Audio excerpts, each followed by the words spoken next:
Welcome back to Dying Light 2. I only have about 20 minutes between meetings right now, but I really wanted to jump in to Dying Light 2 and have a little discussion that I actually had during a more casual stream that I ran yesterday. So I was basically just, I can't figure out how to climb a vent. I was just running around killing time in Dying Light 2, sort of talking through what I was doing. And what I often do in open world games is, you've probably seen me talk about this before. I'm just here to make all the icons go away. And so, I'm out there looking for all the icons that look like there's something I can do with them, particularly exclamation points. Exclamation points just look really, really urgent. I just want to run around and take care of them all. But that actually gives me a little feeling of guilt sometimes because, I one of the roles that I played on State of Decay 2 was as a mission designer. I designed a bunch of those missions in an open world game.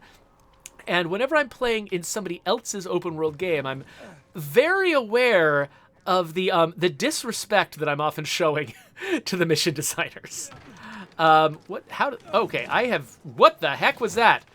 Okay, apparently that kind of pole collapses when you grab it, and I didn't know that, and I did not know what was about to happen. Luckily, I survived.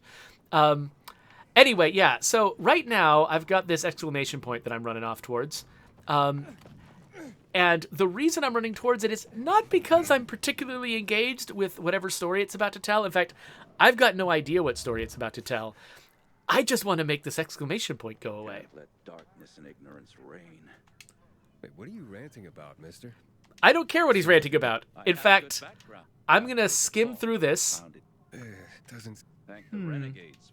We can't. What do you say? Something about history. So, Yeah, let's talk about history. Sure. Try. good. A tragic event. What event went down in history? Oh, wait, this is just a quiz? Black Monday? Wait, so none of these... Okay. Let's say chemical bombings. That would be the chemical strikes on the city. Correct. Oh, good. This is just a quiz? 2025 at 0800 hours. What? No, I don't care. I don't care. I don't care. Okay, the March Massacre. Sure, the army killed 64 people. The army killed... You actually have Okay. attention. I'm making this up. Was the begin- the army confiscated Whatever, the land whatever, before- whatever. Sure. When the Heron events happened. Oh, I think the game came out while we were working on State of Decay 2. And so I think maybe this. It's fall 2016. You were close, Dang. but no. Oh, and now I booted out of it? Oh, that is garbage. Oh, we're doing this again.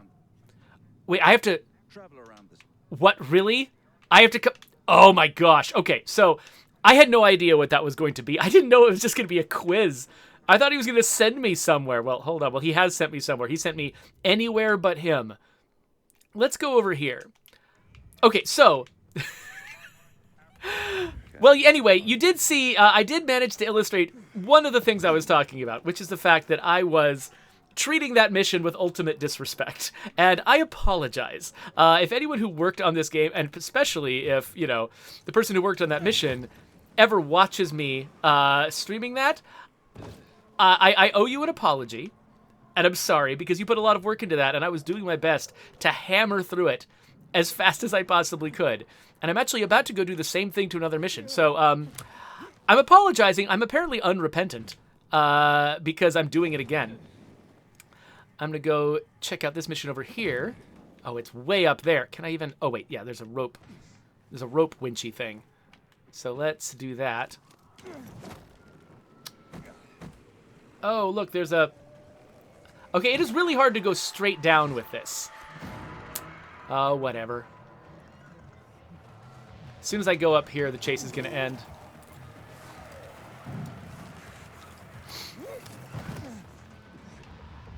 All right, so I'm here. The chase is going to end. I'm going to talk to this person.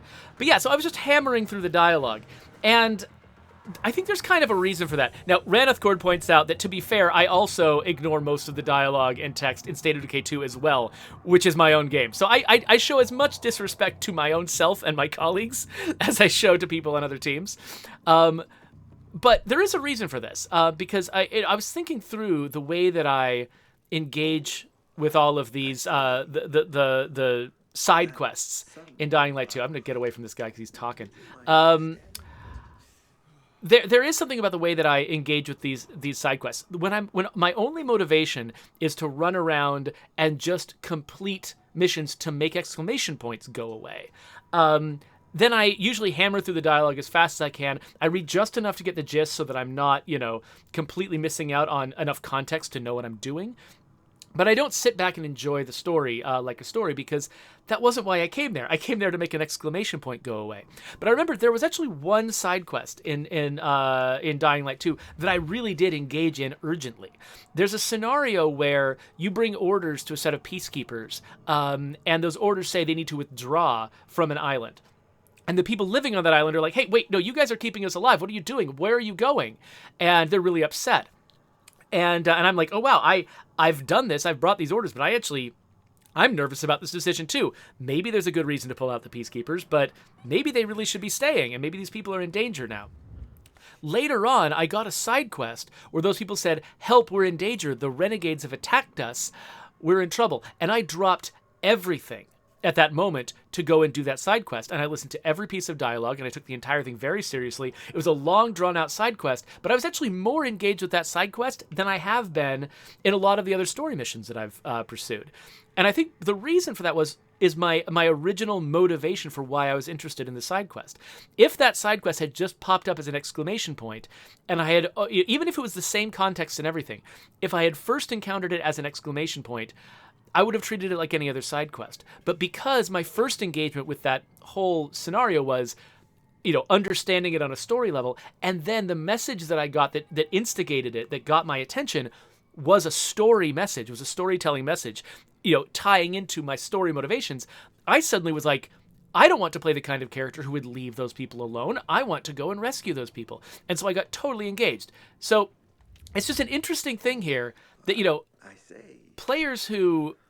Here, let me just turn off my sound here. So players who, engage with a side quest because they're interested in the story at the outset are likely to really pay attention and really get into the side quest. But if their first exposure to the side quest is just, it's an exclamation point on my map, it's a chore I have to do in order to feel like I'm finished, that's going to be, they're automatically going to be a little bit less engaged. Now, some players are still going to fully engage on the story level, but you're going to have a smaller percentage of people, because some of them, their motivation is purely going to be, I want to clean my slate. And I think that's actually the reason why, like, Ubisoft open world games get a little bit of a reputation for just being icon clearing fests, because in their user experience are really indexing very high on the idea they want to maximally communicate to the player what's expected of them, what their opportunities are, and let the player take it at their own pace, which is actually when I just want to sort of chill and relax and play a game for abnegation's sake. That's a really, I appreciate them doing that. I know exactly what I can do in a place. I know when I'm done. I know when to move on. And just as sort of a like time-filling task, it becomes a really attractive one and a really, sort of good one for those purposes. But I don't engage with it very well on a story level unless a side quest really jumps out and grabs me. And so it's just, so I'm not saying this is not good or bad. The fact that, I'm not extremely engaged in these side quests and I just play them for something to do, and I end up hammering through them and making them go as quickly as possible, and I start feeling good about how efficient I am rather than feeling good about how engaged I am in the story. It's not good or bad. It's just an interesting thing to note. So, like, if you're working on a side quest and you want the player to definitely engage with that side quest on a story level, try to introduce it in some way that is not just, hey, there's an exclamation point on your map. Maybe you should go check out what that is. So let's see what this one is. Who? Me? Yes. So he wants to paint me. But He needs red. Okay. without. Let's hear it. Oh, my, but He needs blood or wine. Sure. Creature blood. go. Okay. So he's sending me out to get to kill a particular zombie and get its blood to use as paint. Okay, this guy's a freaking monster. But one thing you'll note, though, when I was going through the... Wait. Actually, I forgot what I was going to tell you. Dang it. What happened? I was talking to him, and I reacted to something he said. Oh, I'm going to kick myself when I watch this back later, because there's a thing I wanted to say, and I forgot what it was. But... Okay, there's an enemy over here. Oh, and there's a... No, not that one. I mean, sure. Okay, good. That howler didn't scream, because if he had screamed, the resulting chase would have messed this up. I wonder if they deliberately said howlers don't scream near this guy. Oh gosh. Okay, hold on. Get back. Oh wow, I just bounced on a bouncy pad without realizing it. All right, so I've got some Molotovs that might be useful.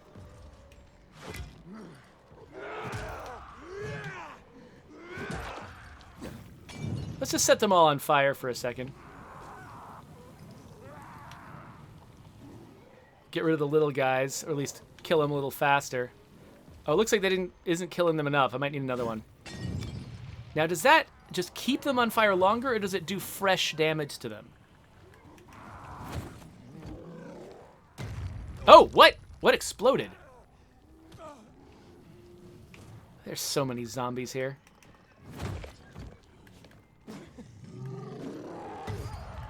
All right. Oh, wait. Was that a howler? Dang it. No. Don't chase me. Okay, I need to, before I get chased, I need to search. Okay, got it. I think I've got it, right? Yes. All right, so now, apparently that howler did actually get set off, but luckily, my destination is a safe place. So I should still be fine. Where is it, though? It's, oh, it's the one that's up there. Right.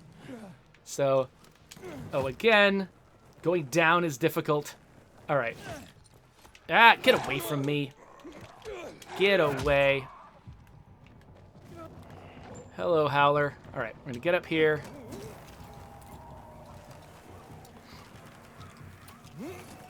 This place is relatively safe, and we're good. All right, we'll give that to this guy. Look what I brought you. Oh, my. Yep, whatever. I gave it to you. You're good. Yay, side quest completed. So again, that's the way I play these side quests. I just skim them and go by. Oh, now I remember the thing that I was reacting to. When I laughed during the introduction to that side quest, what I was laughing at was the fact that Aiden was bored with these side quests. And I feel like if you are a designer on a game and you've designed a broader mission system that's got a bunch of side quests and stuff, and your writer is writing the dialogue for these side quests. If your writer gets to the point where they are writing your character to constantly express how bored he is with your side quests, maybe you should take a step back, have a conversation with the writer as a playtester, and be like, hey, are we doing this wrong?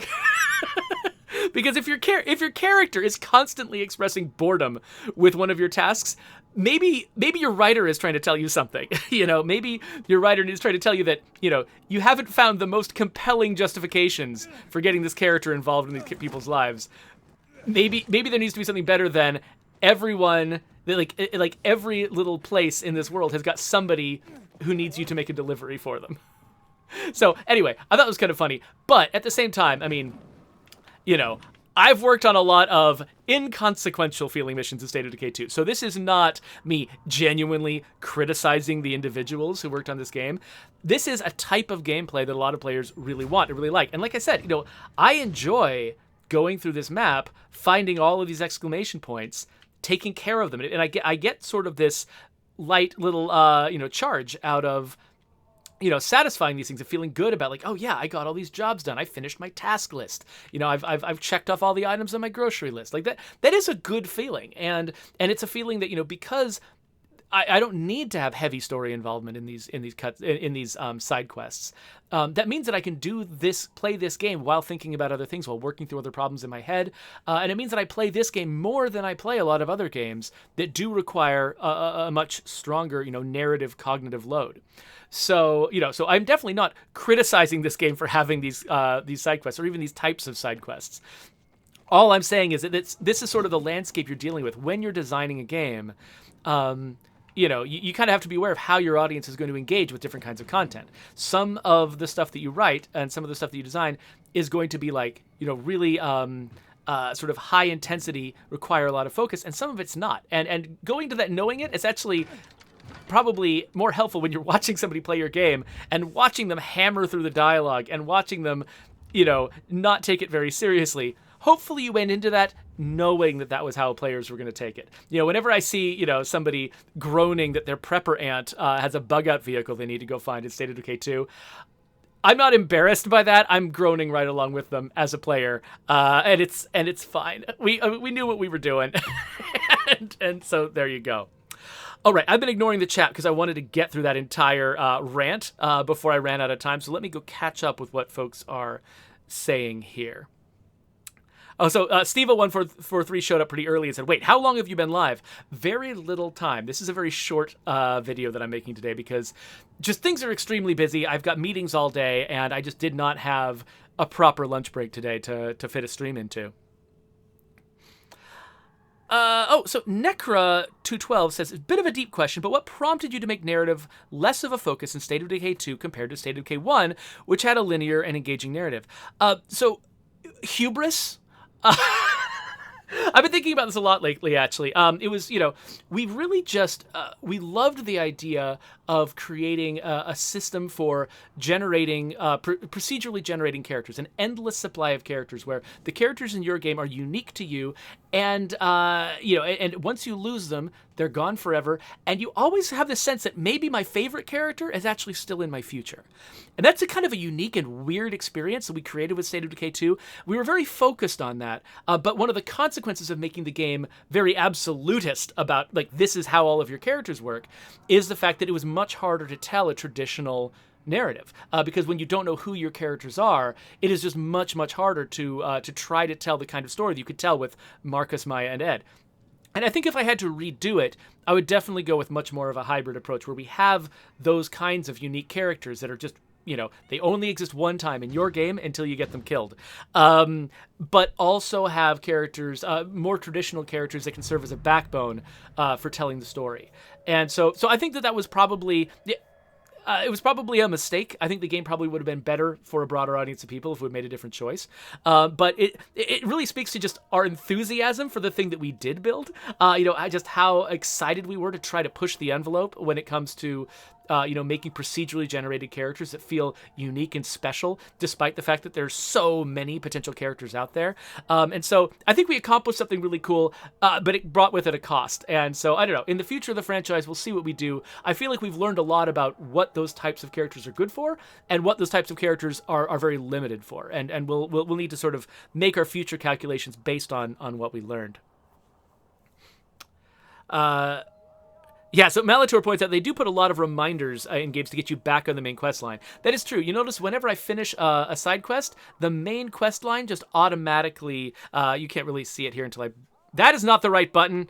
Like the little yellow marker at the top middle of the screen, the main quest line always comes right back, and it always reminds me that I need to get back to it. So this is a game that definitely wants me to be very aware of the story. It's not really trying to be a purely systemic game that happens to have a story to sort of give you guideposts through it. This is a game that is primarily about its story, and the systems and the mechanics are there to sort of be the medium through which the story is told. And that's different from State of Decay 2. State of Decay 2 was much more a game about the systems, and the story was there to frame the systems, but the systems were the star of the show. And it's a subtle distinction because they're both open-world games full of zombies, but I think if you play both of them, you really kind of can see that difference.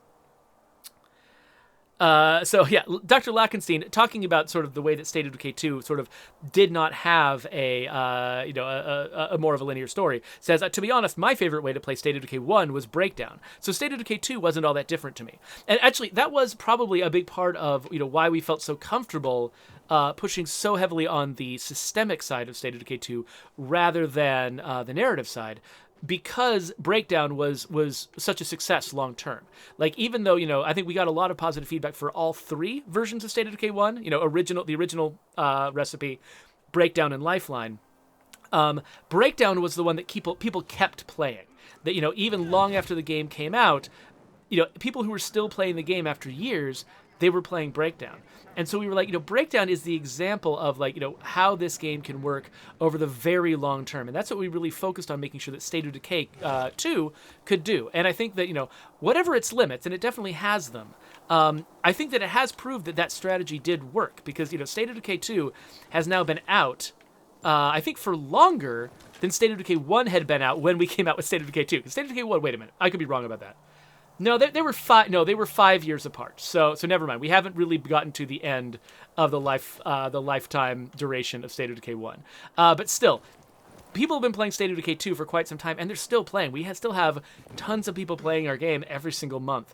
And I think a big part of that is the fact that we focused on a more Breakdown-like pattern, which, for players who are initially trying to get invested in the game on a story level, it's not very effective at doing that. But it is very effective for the players who do engage with it. It's really effective at making a game that you can engage with over the long haul and keep being entertained by for a very long time. Like I said, the thing about, how your favorite character might still be in your future, that's always true. And so it feels like there's never really a time when you're done with State of Decay 2. The future might still be your best experiences. And so, knowing that in the back of your head, I think makes the game a lot more evergreen than I think it would have been otherwise. Anyway, it is 1:00. I've got a meeting, coming right up. So I'm going to get out of here. But thank you all so much for being here, especially I've been talking really, really fast because there's a lot of stuff I wanted to say, and I had extremely limited time. But I'm going to get out of here so I can go to a meeting. Thank you all so much. There's a subscribe button. Here's some more videos. If I play Dying Light 2 again, which, seems to be my pattern, that's where it'll go.